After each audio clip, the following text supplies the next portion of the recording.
क्या आपको पता है कि पानी के अंदर महीने भर चलने वाली सबमरीन के अंदर ऐसे ऐसे काम भी होते?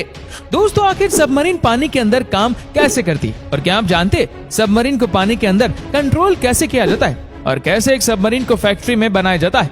और एक सबमरीन को बनने में कितना वक्त लगता है? और क्या आपको पता है सबमरीन में इंडियन नेवी ऑफिसर की जिंदगी कैसी होती है? दोस्तों, वीडियो अंत तक जरूर देखें और पसंद आए तो शेयर जरूर करें। दोस्तों, सबमरीन पानी के नीचे चलने वाली वो मौत है जो दुश्मन के किसी भी टारगेट को भेज सकती है। जमीन पर हमले से लेकर दुश्मन की जासूसी तक कर सकती है। लेकिन क्या दोस्तों, आपने कभी सोचा है कि किसी कैप्सूल की तरह दिखने वाली ये मशीन जो पूरी तरह से सील टाइट पैक्ड होती है, हजारों टन के हथियारों का भार कैसे उठाती है? या फिर ये समुद्र को चीर कर ये उसकी गहराइयों तक पहुंच जाती है? तो अगर आप नहीं जानते तो आज के हमारे इस वीडियो को पूरा जरूर देखेगा, क्योंकि इसे देखने के बाद आप सबमरीन काम कैसे करती है ये तो समझ ही जाएंगे। साथ ही आप ये भी जान जाएंगे कि सबमरीन के अंदर लिमिटेड जगह, पानी, खाना और ऑक्सीजन के सहारे इन्हें जीने वाले सैनिकों की लाइफ कितनी टफ और चैलेंजिंग है। तो दोस्तों, सबसे पहले तो आपको बता दूं कि सबमरीन एक तरह की शिप है जो पानी के ऊपर और पानी के अंदर दोनों ही जगह बखूबी काम कर सकती है।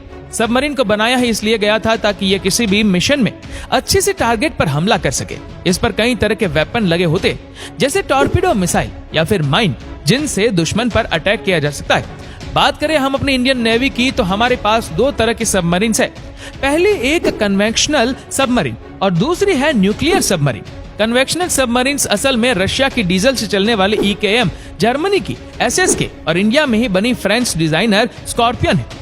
वही हमारे पास बेहद शक्तिशाली न्यूक्लियर सबमरीन भी है, जैसे चक्र और अरिहंत।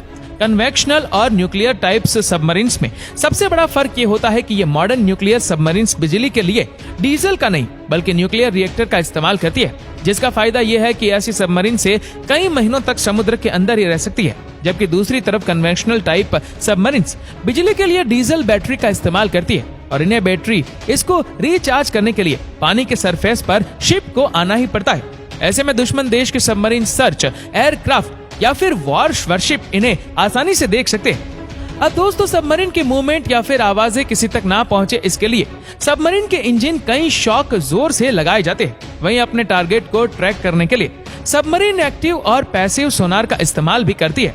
एक्टिव सोनार में साउंड वेव्स छोड़ी जाती है जो पानी से होते हुए टारगेट को हिट करती है और इसी से सबमरीन को टारगेट की एग्जैक्ट लोकेशन का पता चलता है। वही दूसरी तरफ वो पैसिव सोनार में टारगेट से आने वाली साउंड को ही कैप्चर किया जाता है, जैसे प्रोपेलर, इंजन या फिर पंप की आवाज मिलने से भी टारगेट का पता लगाया जाता है।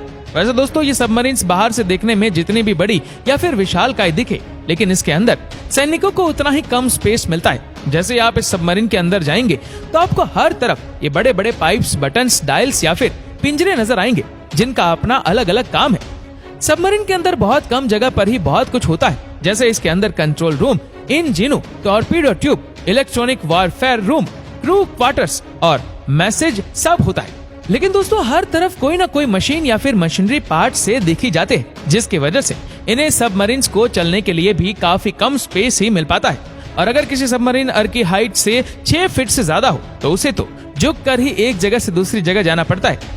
दोस्तों, आपको यहाँ ये भी बता दूं कि कंट्रोल रूम सबमरीन का सबसे मेन और इम्पोर्टेंट हिस्सा होता है। यहीं से पूरी सबमरीन को कंट्रोल किया जाता है। सबमरीन को डाइवर्ट कराने से पहले एयर और वाटर दोनों ही तरह के प्रेशर को चेक किया जाता है और इसके बाद ही इसके अंदर वैक्यूम क्रिएट किया जाता है। अब वैक्यूम क्रिएट हुआ है या नहीं, इसके लिए क्रू मेंबर्स अलग अलग जगह जाकर आवाजें सुनते हैं और ये जानने की कोशिश करते कि कहीं से हवा तो अंदर नहीं आ रही। अगर आवाजें ना आए तो इसका मतलब होता है कि वैक्यूम क्रिएट हो चुका है और ये सबमरीन अब समुद्र की गहराइयों में जाने के लिए तैयार है। तो दोस्तों, चलिए अब जाते जाते ये भी जान लेते हैं कि ये सबमरीन पानी के अंदर और ऊपर आती जाती कैसे है। तो दोस्तों, सबमरीन के काम करने में फिजिक्स के कई प्रिंसिपल्स शामिल होते हैं, जैसे आर्किमिडीज प्रिंसिपल और बायोन्सी।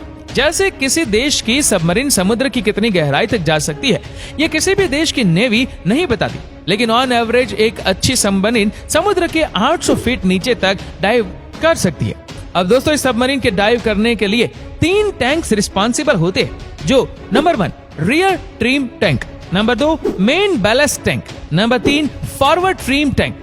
जब सबमरीन को ड्राइव करना होता है तो इसके बीच वाले मेन बैलेस्ट टैंक में पंप की मदद से पानी भर दिया जाता है। ऐसा करने से सबमरीन की डेंसिटी पानी की डेंसिटी से ज्यादा हो जाती है, जिससे यह सबमरीन पानी के ऊपर ही तैरने के बजाय पानी की गहराई में चली जाती है।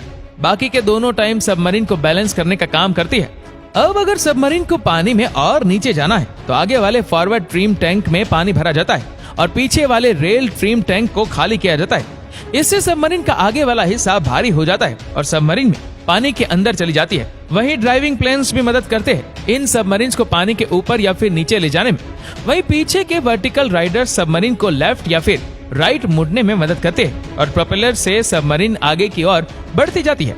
वहीं दोस्तों एक ड्राइव के बाद जब सबमरीन को पानी की सतह पर लाना हो तो कंप्रेस्ड एयर की मदद से तीनों ब्लास्ट टैंक से पानी निकाल दिया जाता है, जिससे ये सबमरीन हल्की हो जाती है और खुद ब खुद पानी के ऊपर आने लगती है।